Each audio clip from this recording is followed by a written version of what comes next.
ಈ ಗುಟ್ಕದ ವಿಚಾರಕ್ಕೆ ಬಂದ್ರೆ, ಈಗ ನಾನು ನಿಮ್ಮ ಸದನದಲ್ಲೂ ನೋಡ್ತಾ ಇದ್ದೆ. ಈಗ ಅನೇಕ ನಿಮ್ಮ ಕಾರ್ಯಕರ್ತರು, ಹಿರಿಯರು ನಿಮ್ಗೆ ಆಶೀರ್ವಾದ ಮಾಡ್ತಾ ಇದ್ರು. ಸರ್ ಬಹಳ ಒಳ್ಳೆ ಕೆಲಸ ಮಾಡಿದ್ದೀರಾ. ಹೌದೌದು. ಇದರಿಂದ ಅನೇಕ ಮಕ್ಕಳ ಜೀವ ಉಳಿಸಿದ್ದ ಹೆಗ್ಗಳಿಕೆ ನಿಮಗೆ ಬರುತ್ತೆ. ಅವ್ರ ಆಶೀರ್ವಾದ ದೊಡ್ಡವರ ಆಶೀರ್ವಾದ ಬರುತ್ತೆ ಅಂತ. ಆಕ್ಚುಲ್ ಆಗಿ ಏನು ಗೊತ್ತಾ ಸರ್?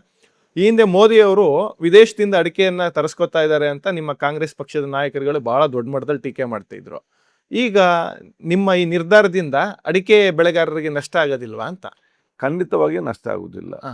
ಅಡಿಕೆ ಬೆಳೆಗಾರರಿಗೆ ಯಾವುದೇ ನಷ್ಟ ಇಲ್ಲ. ಹಾ. ಯಾಕಂತ ಹೇಳಿದರೆ 2014-13 ನಾನೇ ಆರೋಗ್ಯ ಸಚಿವನ ಸಂದರ್ಭದಲ್ಲಿ ಆವಾಗ ಗುಟ್ಕಾ ನಿಷೇಧ ಮಾಡಿದೆ.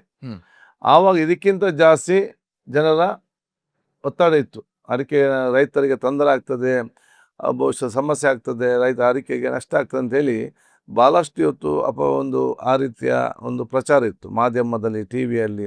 ಅವತ್ತು ಬಹುಶಃ ನಮ್ಮ ಎಲ್ಲ ಘಟಾನುಘಟಿಗಳೇ ಇದ್ದದ್ದು ಎಲ್ಲಿ ವಿಧಾನಸೌಧದಲ್ಲಿ. ಅವತ್ತು ಕುಮಾರಸ್ವಾಮಿ ಅವರು, ಸದಾನಂದ ಗೌಡರು, ಬೊಮ್ಮಾಯಿ ಅವರು, ಇಂಥವರೆಲ್ಲ, ಜಗದೀಶ್ ಶೆಟ್ಟರು, ಇವರೆಲ್ಲರೂ ಕೂಡ ಚರ್ಚೆ ಆಯಿತು. ಆಡಳಿತ ಪಕ್ಷ ಕೆಲವು ಶಾಸಕರು ಕೂಡ ಹೇಳಿದರು ಇದಕ್ಕೆ. ಕೆಲವು ಹೇಳಿದ್ರು ಇದು ಯುವಕನಿಗೆ ಆರೋಗ್ಯ ಸಚಿವ ಕೊಟ್ಟು ಅನುಭವ ಇಲ್ಲ ಏನಂತ ಹೇಳಿಕೊಂಡು ಒಟ್ಟಾರೆ ತೀರ್ಮಾನ ಮಾಡಿ ಬಿಟ್ಟಿದ್ದಾರೆ ಅಂತೇಳಿ ಸಿದ್ದರಾಮಯ್ಯಗೆ ದೂರನ್ನು ಕೂಡ ಕೊಟ್ಟರು.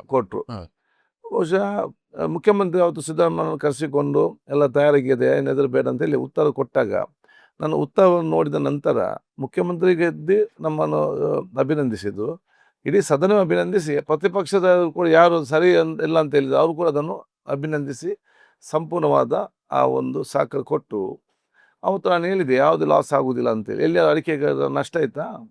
ಅಡಿಕೆ ರೇಟ್ ಜಾಸ್ತಿ ಆಯಿತು.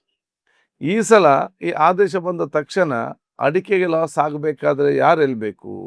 ಅಡಿಕೆ ಬೆಳೆಗಾರರು ಹೇಳಬೇಕು. ಹೌದು.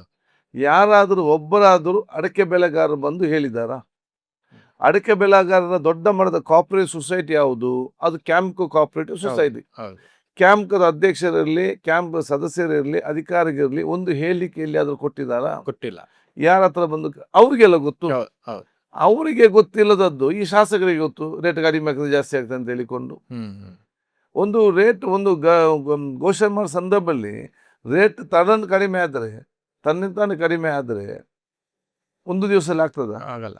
ಇದರ ಒಂದೇ ದಿವಸ ಗೊತ್ತಾಗುವುದಿಲ್ಲ. ಒಂದು ತೀರ್ಮಾನ ಬಂದ ತಕ್ಷಣ ಆ ಒಂದು ಉದ್ಯಮಿಗೆ ನಷ್ಟ ಆಗ್ತಾ ಇಲ್ಲ ಅಂತೇಳಿ ಒಮ್ಮೆಲೆ ತೀರ್ಮಾನ ಮಾಡ್ಲಿಕ್ಕೆ ಆಗ್ತದೆ. ಒಂದು 3 ತಿಂಗಳಾದ್ರೂ ಟೈಮ್ ಕೊಡ್ಬೇಕು.